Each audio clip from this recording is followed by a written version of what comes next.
Bonjour, je suis Bénédicte de la société ETF et nous sommes une entreprise qui accompagne les étudiants africains à poursuivre leurs études en France. Donc actuellement, nous mettons à pied une rubrique consacrée aux étudiants africains qui vivent en France.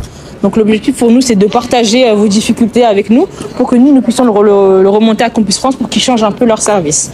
Donc du coup, présente-toi, comment tu t'appelles, etc. Petite présentation rapide de toi. Moi, je m'appelle Joël Zola, j'ai 23 ans, étudiant congolais et je fais de la finance à l'Université de Paris-Est Créteil. Je te demandais quel baccalauréat as-tu eu au Congo? J'ai obtenu un baccalauréat scientifique, donc S, ici.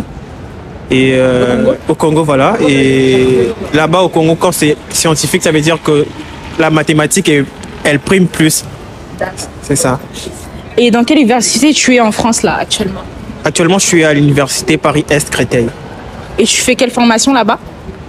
J'ai fait une licence. Je suis en deuxième année de licence en économie et gestion.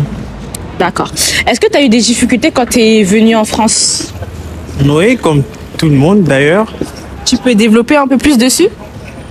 Déjà, pour commencer, j'ai eu des difficultés par rapport à mon intégration.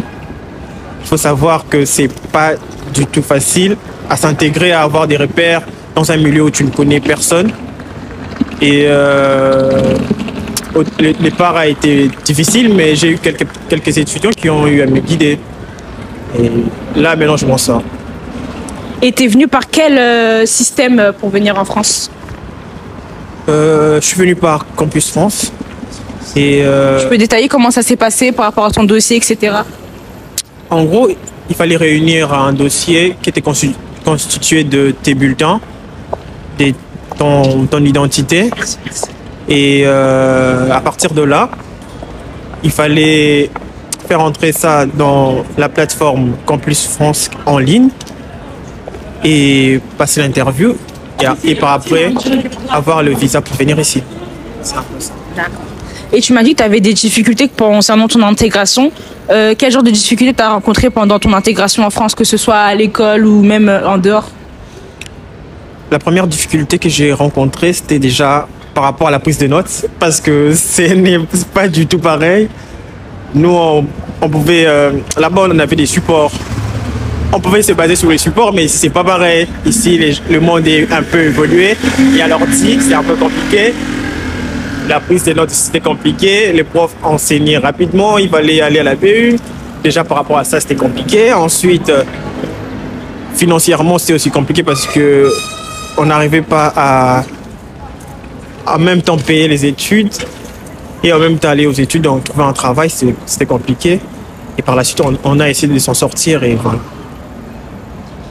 Et du coup, tu m'as dit, tu as eu des difficultés pour payer ton loyer, etc. Bah, comment tu vis, toi? Comment ça se passe au niveau de ton habitat?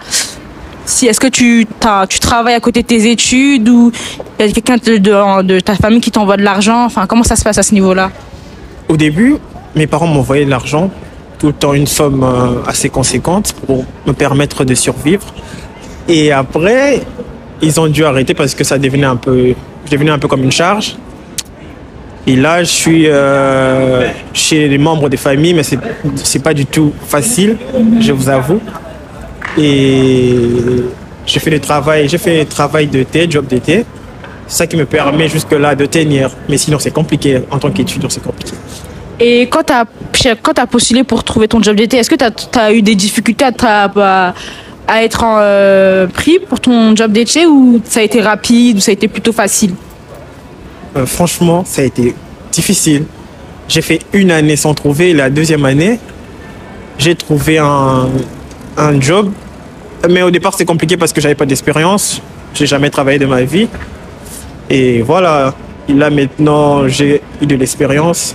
Et je pense que pour les prochains travails, ça sera facile. Du coup, je t'ai pas posé la question. Ça fait combien de temps que tu es en France, là, maintenant? Ça fait, si je me trompe pas bien, ça fait 2 ans et demi que je suis là. 2 ans et demi que tu es là.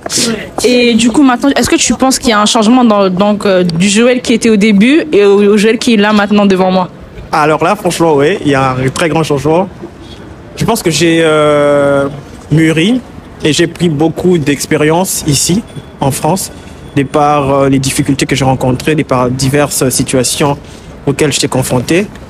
Et là, je pense que le Joël actuel, quand il rentrera au pays, ça sera deux personnes différentes en tout cas. Une dernière question. Alors, qu'est-ce que tu peux dire, toi, parce que nous, notre but, c'est que ce qu'on fait, c'est que plusieurs étudiants africains qui sont un peu comme toi peuvent aussi, tu vois, par la vidéo, mieux s'intégrer en France. Quel conseil tu peux donner à ces étudiants-là? En tout cas, le meilleur conseil que je peux vous donner, c'est de mieux vous préparer en tout cas. Parce que c'est pas du tout facile, c'est pas du tout l'image qu'on a quand ces projets sont en Afrique. Il y a diverses réalités qui sont ici. Et si t'es pas fort, tu vas céder, tu vas arrêter en tout cas. Je connais plusieurs qui ont arrêté, donc c'est pas du tout facile, c'est ce que je peux dire. D'accord. Et tu m'as dit que tu as des amis ici où ça va, ça se passe? Des amis de l'Afrique, oui. Et les amis ici aussi, j'en ai. Je m'en suis fait plusieurs amis et c'est ça me permettra d'avoir des contacts dans mon futur parce qu'on ne sait jamais qui peut t'aider dans la vie, je peux dire ainsi. D'accord, ça marche. Bah, du coup, ça sera tout et on se reverra peut-être une autre fois pour une autre interview.